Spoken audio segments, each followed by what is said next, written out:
3, 2, 1. Hello everyone, this is Victor Martin with Reviews from the West, and today I'm here to talk to you about a new film.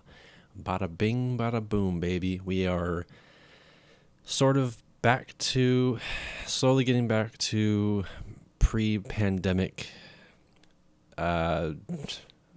living in a way.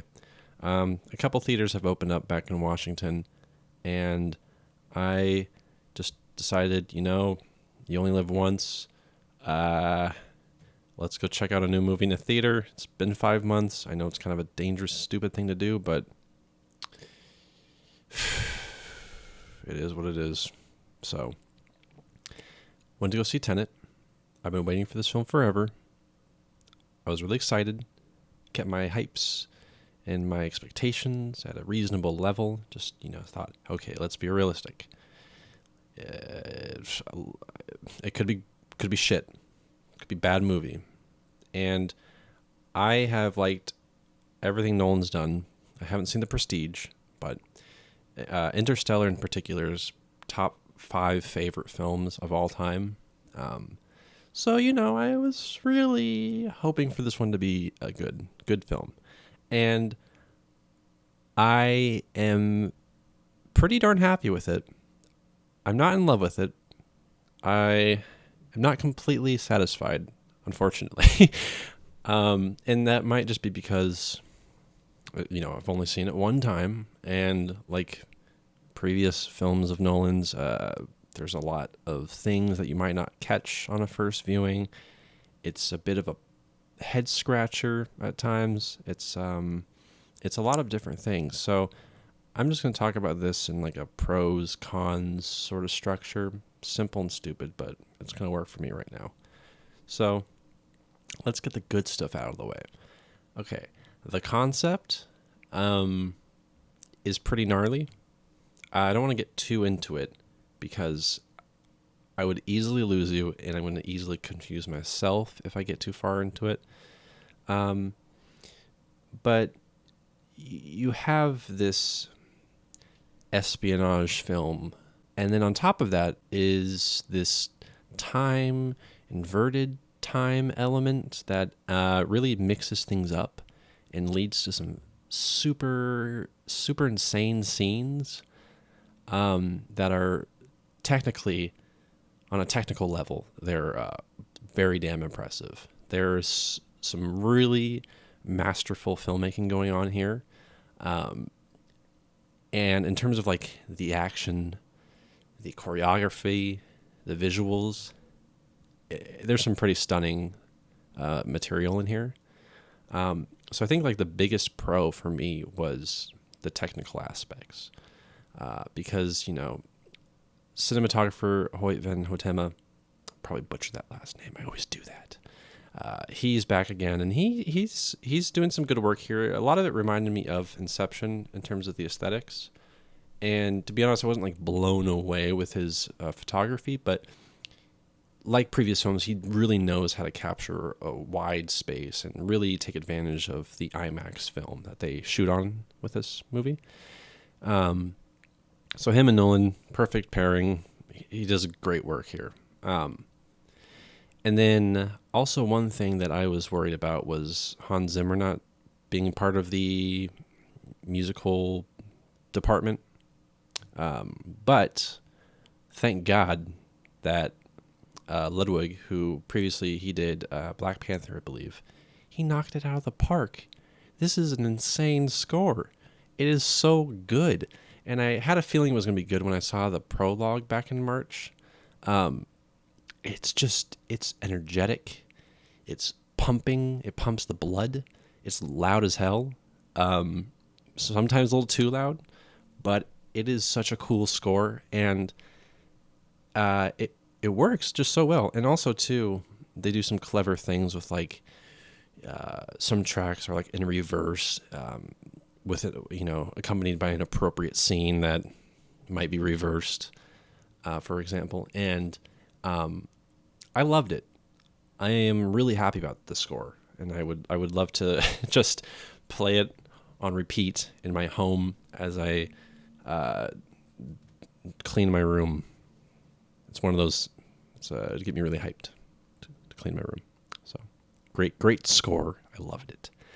So yeah, this is a conflicting film for me because there was a lot I liked, and I thought a lot of stuff I thought was done very well.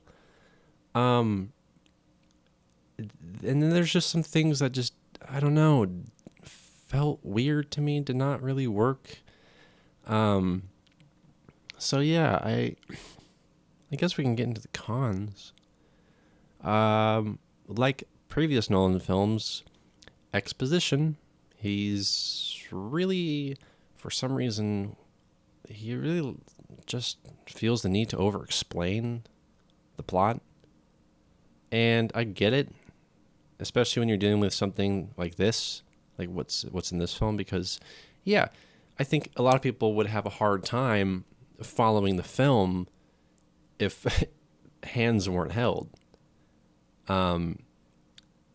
It's a pretty challenging film, in my opinion. I think some people could disagree, but in my opinion, I felt even still confused with all the exposition. And I don't know if that's because of the way those scenes were written. But there's a lot of it in here. There's a lot of like characters walking and, you know, streets and talking about the plot and certain concepts and, you know, it all relating to the overall theme or idea of the film. And there's a lot of that in here. And like a lot of the dialogue in this film, there's not much fat. That's the thing. It's like everything's spoken most of the time is meaningful. But that can also lead to like a lot of just like information and just explaining things that I guess don't always need explaining. And so I could usually give that a pass in films like Interstellar or Inception, but it just felt very heavy-handed here. And it kind of turned me off at times, but it's maybe one of my minor complaints.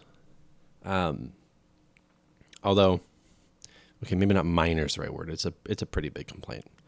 Another thing, the audio mixing, which was kind of rough in Dunkirk, Interstellar as well, because I don't know why he does this, but there's so many times in the film where the dialogue audio is just so low in the mix, and then you have like sound effects and music like just stacked on top of that, and it can like really make it hard to hear some like important pieces of dialogue. There's like one phone call like towards the end of the film that I was having such a hard time understanding, and I'm pretty sure I missed like some pretty big key scenes because of it, and that could have just been my lack of concentration, or maybe I just have bad hearing. I don't know, but it really like it kind of upset me because I feel like I wasn't getting the full experience because so much of the dialogue was either like, you know, fuzzed over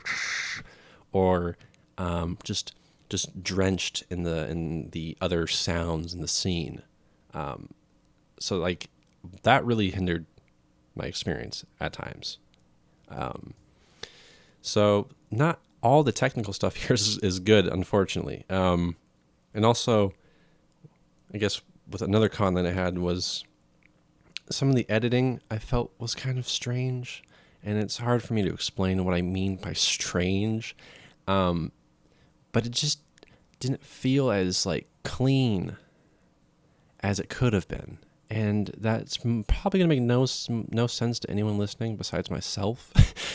So some of the editing just felt just clunky to me. The pacing felt a little clunky at times, even though it definitely does feel like it has been cut down a lot, even for being, you know, 2.5 hours. It still feels like it was trimmed down quite a bit because of maybe how quick the editing is and how how much they jump from moment to moment. It just felt strange to me. And then also, like, you don't really know too much about the main character or many of the characters for that fact. Like, Kat is a character in the film played by Elizabeth Debicki. she has the most character and the most like soul in the film. Like her story is focused on more than like the protagonist. And that's strange. And I don't know if that's just because how the film is structured. Like there really wasn't any like room to properly introduce the main character. It just, by the end, I was like a little dissatisfied. I was like, I don't know who this guy is. I don't really understand who Robert Pattinson's character is.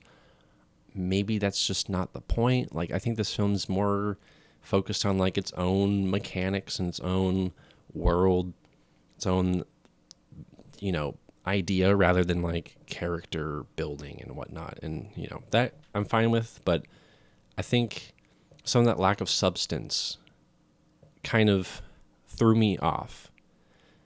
And maybe my expectations were too high because, like I said before, my favorite film of his is Interstellar, and there's a lot of emotion in that. There's a lot of like, character to character stuff. And not to say there isn't any in Tenet, like there is, but I don't know. The emotion wasn't there for me. It felt very distant, save for a couple scenes. And then also to the antagonist played by Kenneth Branagh. I am conflicted on him too. I do not know how I feel about him. I get his power-hungry persona and his personality. I buy that he's a very abusive and power-hungry character, but his goal, his plan, I did not buy. And I don't know exactly why that is. I just don't think they showed enough of his evilness, I guess. I don't know. He just didn't really work for me. And like I said, that could just be a first viewing thing, and maybe everything kind of like comes together on a second viewing, and I'm sure that's probably going to be the case. I know a lot of people are saying that as well, that it all comes together like Inception did. There's so many things that you miss in your first viewing. Little details or connections that, oh, that makes sense. So that's why I'm like conflicted on this film, because I don't think all of it is an actual flaw besides like the technical stuff. A lot of it could just be my lack of understanding. So that's a fair warning. Could be just my lack of understanding, but that's just what I noticed first impressions. So I think that's the majority of my flaws. Like, it's a pretty entertaining movie. Like, there's enough action to keep you on the edge of your seat. Some super great choreographed fight scenes here. One in particular, the hallway scene.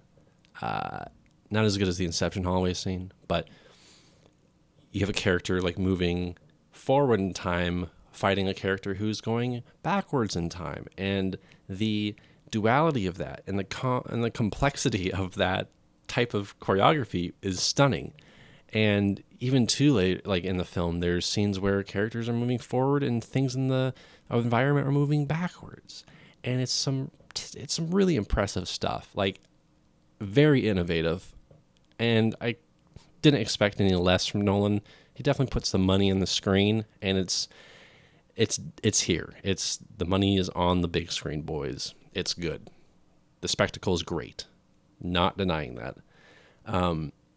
I just was missing the emotion, and just maybe didn't think it was executed as cleanly or as well as it could have been. But, that's just my first impressions. I still think it's very good. I had a good time with it. I would love to see it again when closer theaters open back up, because I had to drive about an hour and 20 minutes away to go see it. So I can't wait to see it again. I cannot wait. But there's a lot of good stuff here, and just some stuff that didn't really work for me. So highly suggest just go seeing it when you feel comfortable going to go see it. I understand not many people are. So when the time comes, when the time's right, go check it out. You may hate it, you may not. I don't know. So I think I'm going to give my rating. I think I'm going to go with a 3.5, which hurts. 3.5 to like a 4, like a light 4. It's like almost there. And yeah, I don't know. Sorry if this review is kind of bare, but I'm having a hard time like collecting my thoughts with this one. I don't know exactly how I feel, but I still enjoyed it. And yeah, I don't know what else to say. I'm kind of done. So yeah, that's my review of Tenet. You can follow us on streaming app of your choice. Listen to our Cinema Speak episodes. Those come out every other week. Subscribe to us on your favorite podcast app. If you're on Apple iTunes, feel free to leave us a review if you like what you're hearing. Any support, any feedback, it helps so much. And feel free also to follow us on social media, Reviews from the West, on Facebook, Instagram, and Twitter. We are there. We're there to answer your questions, DMs, whatever.